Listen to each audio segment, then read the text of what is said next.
These are some questions based on remainder and factor theorem. So let me start with the question. Just a minute. Questions based on remainder and factor theorem.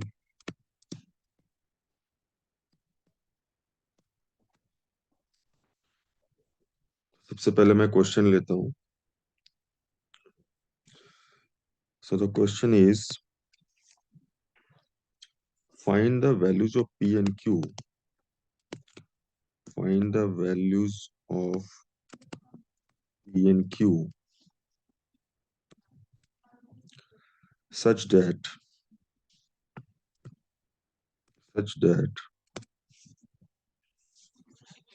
fx is equal to x to the power 4 minus px square plus q. अब इस question में चार part है. First part question first part has a factor x square minus 3x plus 2. Second part leaves remainder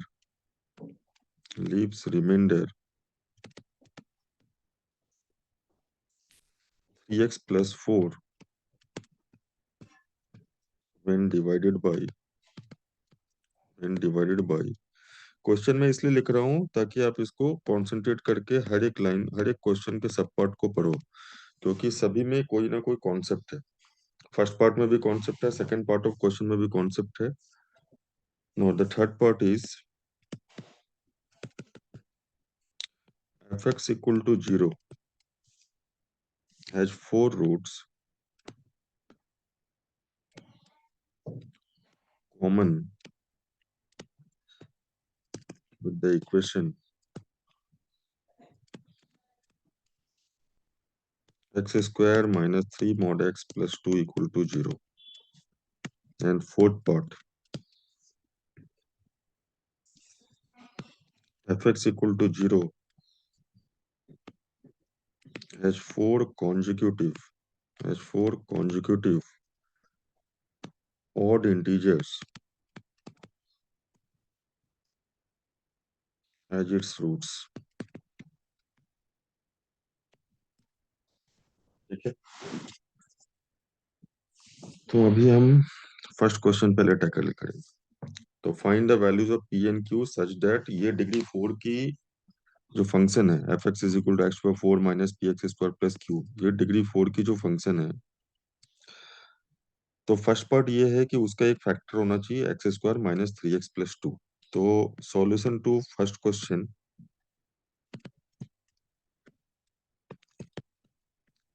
अब ये देखो कि according to question x square minus 3x plus 2 is a factor of x to the power 4 minus p x square plus q. अब आपको ये समझना है कि फैक्टर का मतलब मैंने क्या बताया था. फैक्टर का मतलब अगर आप प्रीवियस लेक्चर देखेंगे फैक्टर थ्योरम पे, तो ये था कि सपोज मैं उसको लिख रहा हूं. मीनिंग ऑफ फैक्टर ये है, इफ x माइनस a कोई लीनियर फैक्टर है is a factor of px कुछ भी हो सकता है. से यही वाला क्वेश्चन ले लूं मैं, px is equal to x to the power 4 minus p x square plus q. मान लो मैंने यही पॉलिनोमियल ले लिया जो क्वेश्चन में दिया हुआ है. तो अगर x माइनस ए इसका फैक्टर है, then pa would be equal to 0. Actually pa remainder की वैल्यू होती है अगर हम x माइनस ए से डिवाइड करें px को, लेकिन अगर x माइनस ए फैक्टर है तो रिमाइंडर 0 हो जाता है.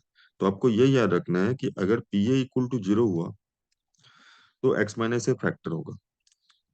इन रिवर्स सेंस, अगर x माइनस ए फैक्टर हुआ तो pa 0 होगा. ना what is the meaning of pa का मतलब है आप x की जगह a पुट कर दो, लेफ्ट हैंड साइड भी राइट हैंड साइड भी. तो हमारा px यहाँ पे हमने ये ले लिया है डिग्री 4 सेम जो दिया हुआ है क्वेश्चन में, लेकिन हमारे पास जो फैक्टर बोल रहा है क्वेश्चन में वो तो लीनियर नहीं है, क्वाड्रेटिक गिवन है। तो अगर क्वाड्रेटिक फैक्टर क्वेश्चन में दी हुई है तो आप उसको कोशिश करो दो लीनियर फैक्टर में कन्वर्ट करने का। अगर वो फैक्टराइज होगा तो कन्वर्ट हो जाएगा। अब आप बोलेंगे अगर वो फैक्टराइज नहीं होगा तो ऑब्वियस सी बात है, इसका मतलब ये है कि उसके लीनियर फैक्टर्स भी नहीं होंगे। अगर वो मान लीजिए फैक्टराइज नहीं हो रहा है तो डायरेक्टली हो सकता है कि वो डिवाइड कर रहा हो इस पॉलिनोमियल को। तो खैर ये बात की बात है, पहले हम ये चेक करें कि x square minus three x plus two factorise हो रहा है कि नहीं। ये आसानी से हो जाएगा क्योंकि 1 into 2 में स्प्लिट करना है -3 को। -3 को दो पार्ट में -2 और -1 में स्प्लिट कर सकते हैं ताकि ये प्रोडक्ट 2 आए। तो ये आसानी से फैक्टराइज हो गया, x into x-2। तो अब आपने देखा कि ये हमें दो लीनियर फैक्टर मिल गए। तो अगर x square minus three x plus to इस पॉलिनोमियल का फैक्टर है तो ये दोनों लीनियर फैक्टर अलग अलग भी उसके फैक्टर होंगे। तो मैं अब लिख सकता हूं, now we can write now we can write x minus 2 is a factor of x to the power 4 minus px square plus q। Of course आप px से इक्वेट कर सकते हैं। That implies p2 equal to 0। चूंकि x-2 factor है तो आप 2 put कर लो, p2 0 हो जाएगा। दैट इम्प्लाइज p2 का मतलब क्या हुआ, राइट हैंड साइड में भी 2, इस x को भी 2। तो दैट इम्प्लाइज 2 का power 4 minus p into two square plus q की वैल्यू क्या होगी, 0। p2 मतलब क्या हुआ, x को आप 2 पुट कर रहे हैं। दैट इम्प्लाइज एक इक्वेशन आपको मिल गया 16 minus 4p plus q equal to 0। ये फर्स्ट इक्वेशन होगी। सिमिलरली अब x-1 भी फैक्टर है, ये दोनों फैक्टर है। तो सिमिलरली आप समझ रहे हैं ना क्या हो रहा है, क्वाड्रेटिक जो है दो लीनियर फैक्टर में स्प्लिट हुआ। तो अगर ये क्वाड्रेटिक फैक्टर है तो ये दोनों लीनियर अलग अलग फैक्टर हैं उस पॉलिनोमियल के। तो similarly x-1 is also a factor.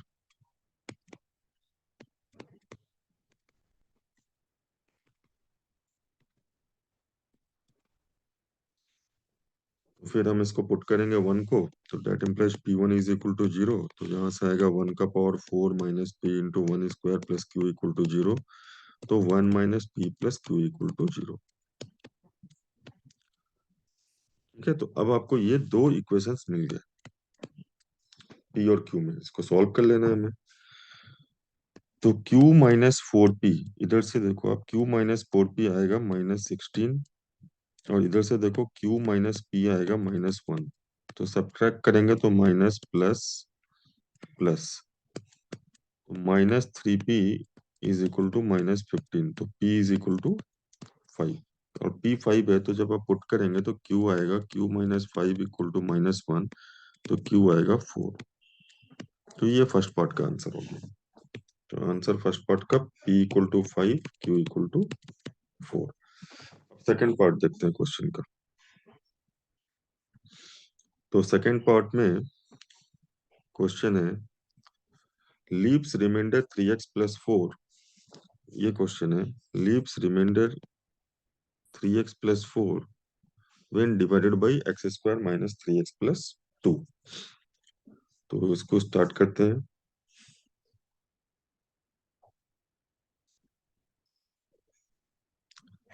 Second part को पहले मैं लिख दे रहा हूँ।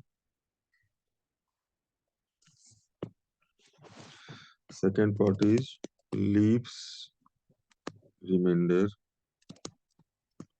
3x+2 when divided by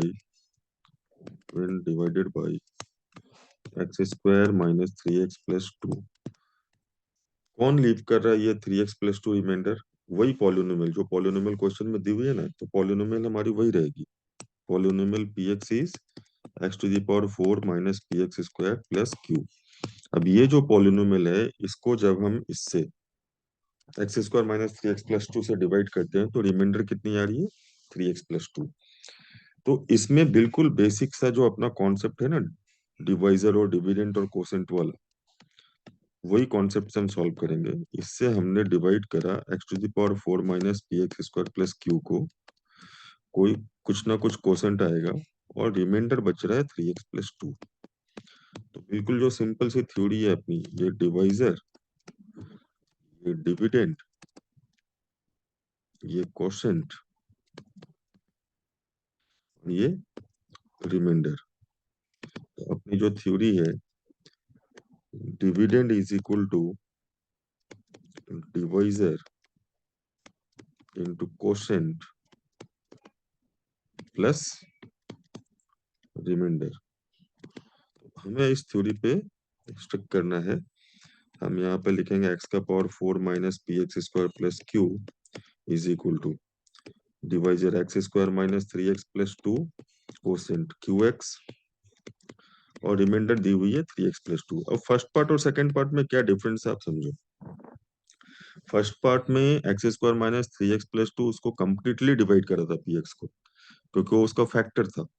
second part में क्या बोल रहा है कि जब x² माइनस 3x+2 इस पॉलिनोमियल को डिवाइड करेगा तो कंप्लीटली डिवाइड नहीं करेगा, ये 3x+2 रिमाइंडर आएगा। अब ये जो फॉर्मूला है ना, ये फॉर्मूला ऑलवेज ट्रू है, रिमाइंडर 0 हो या रिमाइंडर 3x+2।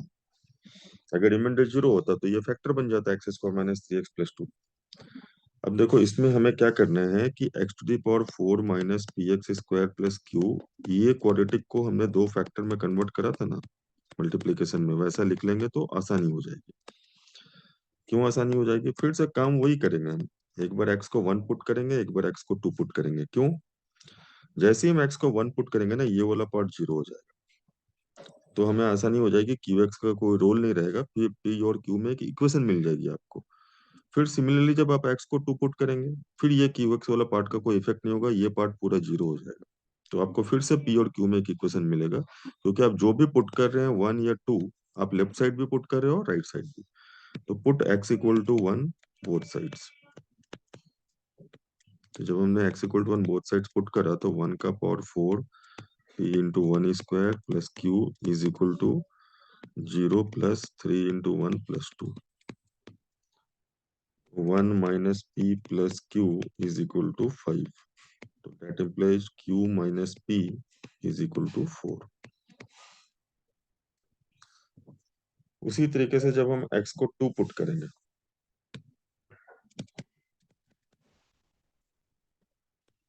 बोथ साइड्स, तो 2⁴ माइनस p इंटू 2 का square plus q is equal to 3। 0 plus 0 तो आपको समझ में आ रहा है क्यों आ रहा है, क्योंकि ये वाली पार्ट 0 हो जाएगी। 2 पुट करने से 2 माइनस 2 0 होगा, तो बाकी जो भी मल्टीप्लाई होगा 0 होगा। तो 3 इंटू 2 प्लस 2, तो that implies 16 minus 4p plus q is equal to 8। That implies q minus 4p is equal to 8 minus 16 minus 8। अब इन दोनों इक्वेशन को हमें सॉल्व करना है, तो हम सब्ट्रैक्ट करके सॉल्व कर लेंगे। q minus p is equal to 4, q minus 4p is equal to minus 8। Subtract कीजिए, साइन चेंज होगा, और q cancel, 4p minus p। अब आपको ये साइन नहीं देखना है। 4p minus p 3p is equal to 12। तो p इज इक्वल टू 4। तो फिर q निकालने के लिए किसी इक्वेशन में पुट कर लो, मान लो मैंने फर्स्ट में पुट करा, तो q इज इक्वल टू 8। एक बार फिर से चेक कर लेते हैं। 16 minus 4p plus q is equal to 3 into 2 plus 2। So q minus 4p is equal to minus 8, and q minus p अपना कितना था? 4। तो हमने जब सब्ट्रैक्ट करा तो 3p को p is equal to 4 and q is equal to 8। तो इस तरीके से हम p और q की वैल्यू निकाल सकते हैं सेकंड पार्ट में। तो मुझे लग रहा है कि कुछ कैलकुलेशन मिस्टेक ना हो, इसलिए मैं फिर से एक बार चेक कर ले रहा हूँ। 2 का power 4 is 16 minus p into 2 square 4p plus q is equal to 8। Okay, and 1 minus p plus q is equal to 5। So q minus p is equal to 4 and q minus 4p is equal to minus 8। तो आप देखोगे कि हमारा p का value तो ठीक है, 4 आ गया। तो p की वैल्यू जब हम 4 पुट करेंगे तो क्यू की value 8। X to the power 4 minus p x square plus q लिया हमने, and remainder is, okay, remainder 3x+4 था क्वेश्चन में, इसलिए आंसर में कुछ डिफरेंस था, हमने रिमाइंडर 3x+2 लिया। Okay, no problem. मैंने क्वेश्चन में क्या लिया था, एक मिनट मुझे, लेट मी चेक।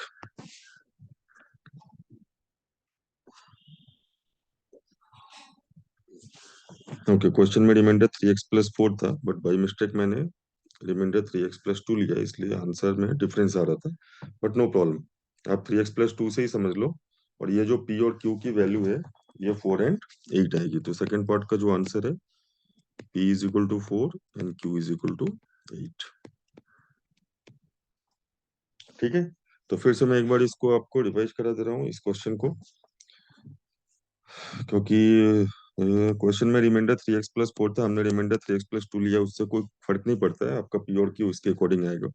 हाँ, हमें मेन करना क्या है, divisor x square minus 3x+2 से हमने इस डिविडेंड को डिवाइड करा, तो कुछ क्वोशेंट आएगा QX, और रिमाइंडर 3x+2 है सपोज। तो हमने क्या लिखा, dividend is equal to divisor into quotient plus remainder. तो अब ये जो डिविडेंड है, ये तो अपनी जगह वही पॉलिनोमियल है, क्वोशेंट को हमने QX एज्यूम कर लिया, रिमाइंडर 3x+2 लिया, ये दो पार्ट में जो दो लीनियर फैक्टर में फैक्टराइज हुआ, इसी का यूज हमें करना है, इसी का फायदा उठाना है। एक बार एक्स को 1 पुट करना है तो ये पार्ट 0 हो जाएगी, और हमें इसकी और इसकी वैल्यू से एक इक्वेशन मिलेगा। एक बार एक्स को 2 पुट करेंगे, फिर ये पार्ट 0 होगा, और सेकंड इक्वेशन मिलेगा। हमने सॉल्व करा, पी की वैल्यू 4, क्यू की वैल्यू 8। बार बार मैं इसलिए चेक करा था क्योंकि आंसर में क्यू की वैल्यू 10 थी, बट वो 3x+4 के अकॉर्डिंग था, जब रिमाइंडर 3x+4 था, तो कोई प्रॉब्लम नहीं, आप 3x+2 फॉलो करो, मैं क्वेश्चन में भी 3x+2 चेंज कर दे रहा हूँ। तो ये हमने रिमाइंडर ले लिया 3x+2।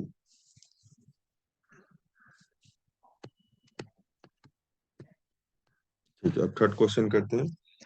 F x equal to 0 has 4 roots common with the equation this. इस इक्वेशन से उसके 4 रूट कॉमन है एफ एक्स इक्वल टू 0 के। तो पहले हम एक्स स्क्वायर माइनस 3x+2, इसको मैं इधर ही सॉल्व कर दे रहा हूँ ताकि क्वेश्चन आपके सामने रहे।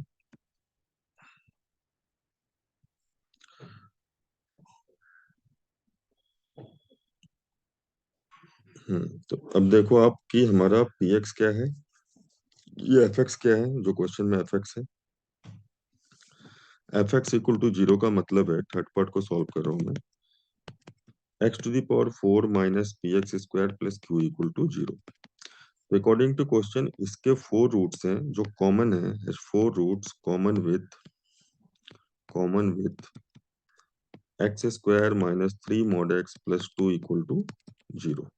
अब यहाँ पे चक्कर क्या है ना, ये मॉड लगा हुआ है, और मॉड से बिल्कुल भी घबराने की जरूरत नहीं है, आपको सिर्फ ये समझना है कि ये हमेशा पॉजिटिव होता है, मॉड एक्स की वैल्यू हमेशा पॉजिटिव होती है, बट एक्स की वैल्यू पॉजिटिव भी हो सकती है और नेगेटिव भी। तो मॉड एक्स का मतलब क्या होता है ना, कि मॉड एक्स को हम सिंपली एक्स लिखेंगे अगर एक्स पहले से ही पॉजिटिव, लेकिन मॉड एक्स को हम एक्स नहीं लिख सकते अगर एक्स नेगेटिव है, ये हम नहीं लिख सकते, क्योंकि मॉड एक्स हमेशा पॉजिटिव है। तो क्या करेंगे, मजबूरी है, जब एक्स नेगेटिव है तो हम मॉड एक्स को एक्स नहीं लिख सकते हैं, हमें माइनस से मल्टीप्लाई करना पड़ेगा, ताकि 2 बार माइनस होने से माइनस इंटू माइनस क्या हो जाएगा, प्लस। जैसे आप लिखते हैं ना, -3 क्या हो जाएगा, +3। तो अगर x नेगेटिव है तो आपको याद रखना है कि मॉड x को -x लिखना है। अब 0 आप इधर भी पुट कर सकते हैं, इधर भी 0 के लिए +0 -0 एक ही बात है। तो जब ये बोल रहे हैं ना क्वेश्चन की ये डिग्री 4 वाली जो इक्वेशन है, इसके 4 रूट कॉमन है इस मॉड वाले इक्वेशन के साथ, तो आपको पहले मॉड हटा लेना चाहिए। तो मैं मॉड हटा देता हूँ, 2 इक्वेशन बन जाएंगे, और उससे हम पहले रूट्स निकाल लेंगे, तो फिर ये कॉमन रूट वाला काम हो जाएगा। तो हम क्या करते हैं, 2 केस ले लेते हैं। केस 1, जब एक्स पॉजिटिव है तो एक्स स्क्वायर माइनस 3x+2 हो जाएगी इक्वेशन। एंड केस 2, जब एक्स नेगेटिव है, तो जब x नेगेटिव है तो मॉड x को क्या लिखेंगे, मॉड x को माइनस एक्स लिखेंगे।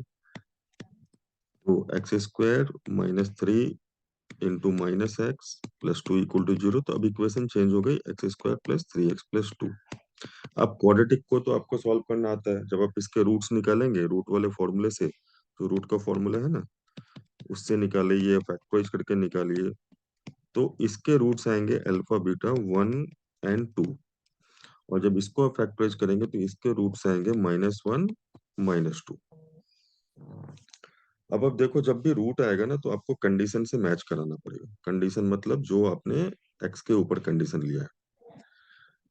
तो यहाँ पे अब देखो कि आपका फर्स्ट वाला केस में जो कंडीशन है वो पॉजिटिव एक्स का है, तो आपके रूट्स पॉजिटिव आ रहे हैं, तो ये दोनों एक्सेप्टेबल है। सेकंड वाले में एक्स नेगेटिव है, तो आपके ये एक्स के ही वैल्यूज होते हैं ना रूट, जहाँ पे वाई की वैल्यू 0 होती है, मतलब वो क्वाड्रेटिक फंक्शन इक्वेशन में कन्वर्ट होता है। तो ये अल्फा और बीटा -1 -2 भी एक्सेप्टेबल है क्योंकि एक्स नेगेटिव है। तो हमारे जो चार रूट है ना इसके मॉड वाले इक्वेशन के, वो चार रूट हैं 1 2 -1 -2। और ये चारों के चारों अकॉर्डिंग टू क्वेश्चन कॉमन है इसके साथ, क्योंकि डिग्री 4 के भी चार रूट्स होंगे, अल्फा बीटा गामा डेल्टा। तो आप ये मान के चलो कि अल्फा 1 हो गया, बीटा 2 हो गया, गामा -1 हो गया, डेल्टा -2। मतलब इसके चार रूट मॉड वाले इक्वेशन के और इसके चारों रूट कॉमन है। तो अब आपको पी और क्यू निकालना है। तो जो अननोन इक्वेशन है पी और क्यू वाली, उसमें बस पुट कर दो रूट्स को, क्योंकि रूट का सबसे बड़ा काम क्या होता है ना, रूट का सबसे इंपॉर्टेंट काम जो होता है वो आप ये समझ लो होता है कि वो इक्वेशन को सेटिस्फाई करता है। तो इसमें x⁴ minus p x square plus q equal to 0 में हमें दो ही इक्वेशन बनाना है पी और क्यू में। तो हम केवल 1 और 2 को पुट करेंगे तो वही इक्वेशन आएगा जो हमें -1 और -2 को पुट करने से मिलेगा। तो मैं 1 और 2 को ही पुट कर दे रहा हूँ। आपको क्या याद रखना है, best use of root is to put in the equation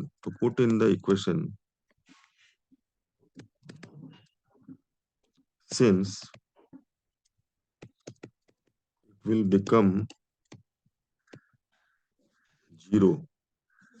zero बोलने से अच्छा है since it will satisfy the equation। since it will satisfy the equation। satisfy the equation का मतलब है जो भी राइट हैंड साइड है उसकी इक्वल होगा वो, अगर हम 1 और 2 पुट करेंगे तो सेटिस्फाई करेगा। तो 1 और 2 रूट है, तो आप 1 और 2 को पुट कर दो। 1 का पावर 4 माइनस पी इंटू 1 का square plus q equal to 0, ये फर्स्ट इक्वेशन आ गई।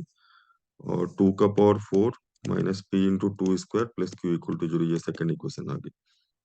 तो 1 - p plus Q 0, 16 - 4p plus Q 0। तो अब हम इसको सॉल्व कर लेंगे।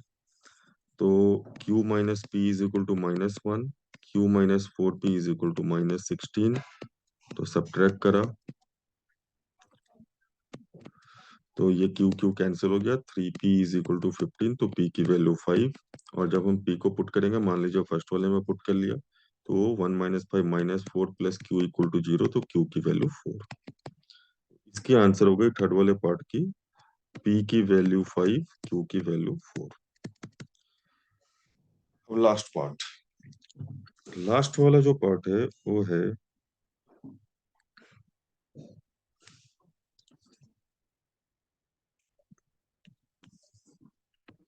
इक्वेशन को मैं फिर से लिख दे रहा हूँ। f(x = 0) has 4 consecutive odd integers as its roots लिखना है आपको, as its roots. f(x = 0) has 4 consecutive odd integers। तो 4 consecutive odd integers का क्या मीनिंग? तो पहले मैं क्वेश्चन को फिर से लिख दूं, फिर मैं इसको सॉल्व करता हूँ। तो फोर्थ पार्ट है f(x = 0) has 4 consecutive odd integers। ये भी काफी इंपॉर्टेंट कॉन्सेप्ट है, एज इट्स रूट्स, इसमें जो डिस्कस होगा। तो अब देखो f(x) क्या है हमारे पास, f(x) है x⁴ minus p x square plus q equal to 0 हो गया ये। तो इसके 4 कॉन्जुगेटिव ऑड इंटीजर्स रूट्स है ना, तो आप एक 2n - 1 ले लो, एक 2n+1 ले लो, एक 2n+3 ले लो, एक 2n+5। ये सभी ऑड कॉन्जुगेटिव इंटीजर्स हैं, ऑड कॉन्जुगेटिव इंटीजर्स। क्यों? 2n-1 और 2n+1 आपको पता है ऑड नंबर है, लेकिन इनके बीच का गैप कितना है? 2 का। तो दो ऑड कॉन्जुगेटिव इंटीजर में 1 का गैप नहीं हो सकता, क्योंकि ऑड प्लस 1 इवन होता है। मिनिमम गैप 2 का होगा। तो देखो सभी में मैंने 2 का गैप रखा है, तो ये कॉन्जुगेटिव ऑड इंटीजर्स हो गए। अब आपको याद क्या रखना है, मैं एक जनरल फॉर्मूला बता रहा हूँ कि जैसे ax² plus bx plus c में, क्वाड्रेटिक में, सम ऑफ रूट्स का फॉर्मूला था ना, alpha plus beta minus B by A और alpha beta C by A. तो अगर ये क्यूबिक रहेगा, अगर मान लीजिए आप क्यूबिक ले रहे हैं या डिग्री 4 ले रहे हैं, तो सेम रूल फॉलो होगा वहां पे भी। अगर मैंने ax³ plus bx² plus cx plus D लिखा इक्वल टू 0 और अल्फा बीटा गामा लिखा, तो alpha plus beta plus gamma same minus B by A आएगा, coefficient of X square divided by coefficient of X cube और negative sign. अब इसमें alpha beta beta gamma gamma alpha sum taken two at a time भी होगा, तो फिर minus के बाद प्लस आएगा और C by A coefficient of X divided by coefficient of X cube, और alpha beta gamma product of roots लिखेंगे तो फिर माइनस आएगा डी अपॉन ए। तो उसी तरीके से अगर आप डिग्री 4 में जाएंगे ना, तो फिर सेम फॉलो होगा उसी पैटर्न में। रूट्स केवल इंक्रीज हो जाएंगे, 4 रूट आ जाएंगे आपके पास, 4 रूट्स। तो आपको alpha plus beta plus gamma plus delta फिर से माइनस बी बाई ए लिखना पड़ेगा। हाँ, अगर सम ऑफ रूट्स की बात करें हम, sum taken two at a time की बात करें, कि अगर दो दो रूट आ गए, तो दो दो रूट का सम अगर करना है तो फिर वैसे ही प्लस सी बाई ए आएगा। देखो अब उसमें आप पूरा नहीं लिखेंगे, आप समेशन अल्फा बीटा लिखेंगे। इसका मीनिंग हुआ alpha beta plus alpha gamma plus alpha delta plus beta gamma plus beta delta plus gamma delta, sum taken two at a time, जितनी भी पॉसिबल पेयर्स हैं प्रोडक्ट में, तो फिर ये सी बाई हो जाएगा। फिर 3 वाले का अगर हम करेंगे समेशन अल्फा बीटा गामा, तो तीन तीन वाले 3 आएंगे, तो वो आएगा माइनस डी बाई ए, और product alpha beta gamma delta, एक minute, minus B by A, then ये वाली जो है सी बाई ए, कोई एक टर्म छूट रहा है, सॉरी, ये क्यूब है, ये स्क्वायर है, ये डी एक्स है, एक ई एक्स्ट्रा आएगा, तो minus B by A, then C by A, then minus D by A, और कांस्टेंट टर्म ई आएगा, तो ये ई बाई ए। ठीक है, तो पहले माइनस, फिर प्लस, फिर माइनस, फिर प्लस। तो ये पैटर्न आप देखोगे ना सेम है। आपको केवल क्या देखना है कि जब क्यूबिक है तो 3 2 1 ऐसा करके सारे पावर्स मौजूद हैं।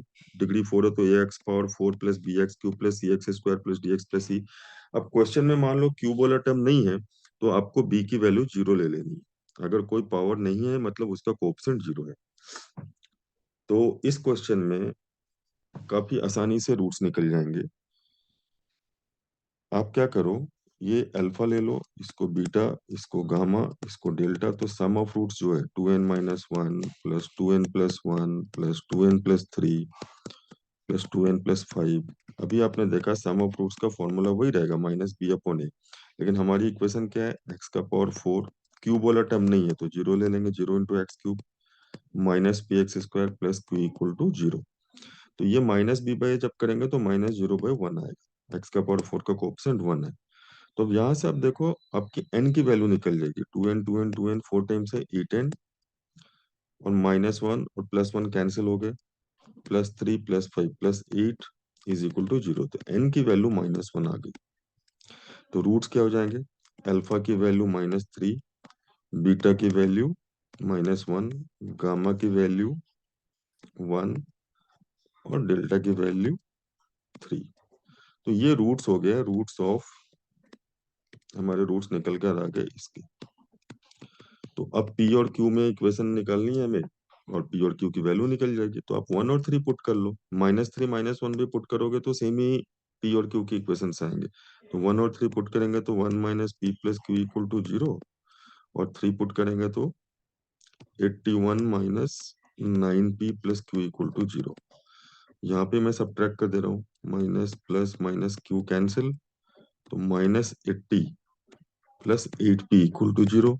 तो p की वैल्यू 10 आ गई। तो p 10 है तो q कितना है? फर्स्ट वाले इक्वेशन में अगर हम पुट करेंगे तो 1 minus 10 plus q equal to 0। तो q की वैल्यू 9 आ जाएगी। तो ये आंसर हो गया। तो इसका आंसर क्या है? p की वैल्यू 10, q की वैल्यू 9। तो अभी इस क्वेश्चन में हमने क्या करा? इस क्वेश्चन में हमने रूट निकाला ये फॉर्मूला यूज करके। यहाँ पे गौर करना कि डिग्री 4 वाले में मैंने पहले क्यूब का टर्म नहीं लिखा था, तो उसमें आपको फिर से कंसंट्रेट करना है। तो आप देख लो एक बार कि sum of roots minus B by A, sum taken 2 at a time C by A, sign change होता जाता है, माइनस फिर plus, sum taken 3 at a time minus, और प्रोडक्ट में प्लस। हमें उतनी जरूरत नहीं पड़ी, हमें केवल सम ऑफ रूट्स की यूज करनी पड़ी। उससे एन निकल गया, एन निकलने से रूट्स निकल गया, एन में पुट कर दिया वैल्यू हमने। और एक बार रूट्स निकल गए तो वापस उसको इक्वेशन में पुट करके इक्वेशन बना ली पी और क्यू। ठीक है। तो ये जो चारों क्वेश्चन है ना, ये फैक्टर थ्योरम, रिमाइंडर थ्योरम, और इनफैक्ट कॉमन रूट्स, और ये सम ऑफ रूट्स वाले फॉर्मूले, इन सब के लिए इंपॉर्टेंट है। तो आप इसको अच्छे से रिफर करो। Thank you.